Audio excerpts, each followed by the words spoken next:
Welcome to Ask and Learn. In this question, we have two identical capacitors that are connected in parallel, and they acquire a charge of Q0 when they're connected to a source of voltage V0. So after they're fully charged, the voltage source is then disconnected. And after it's disconnected, a dielectric with K equals 3.2 is inserted to fill the space between the plate and one of the capacitors. So we need to determine what is now the charge on each capacitor, Q1, Q2, and now what is the voltage across the capacitor. So let's look at initially. Since each capacitor acquires a charge of Q0, we will get a total charge of 2 times Q0.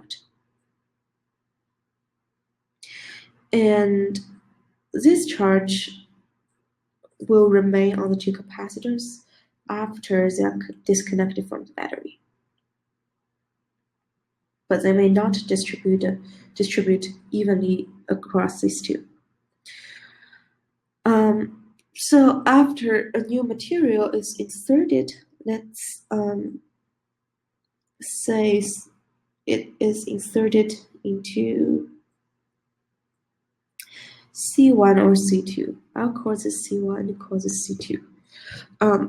Then because the material is inserted, C2 becomes a lot larger than C1.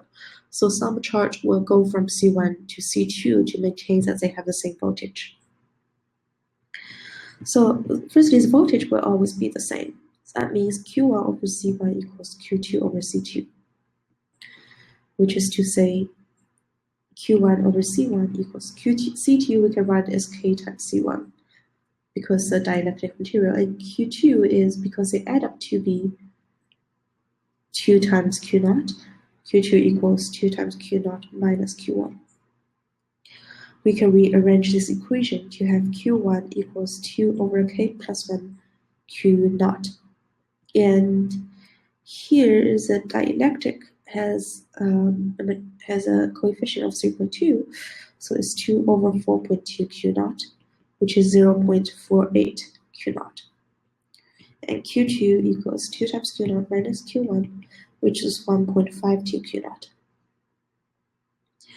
And that's part A. In part B, we want to find the voltage. The voltage will be the same for Q1 and Q2.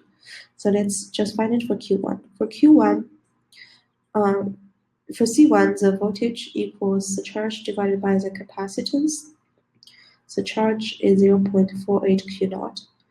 And the capacitance C1, we do not know what C1 is, but we know previously it gets a charge of Q0 when the voltage is V0. So we will write it as Q0 divided by V0. So this gives us 0.48 V0. And this will be the same for capacitors too.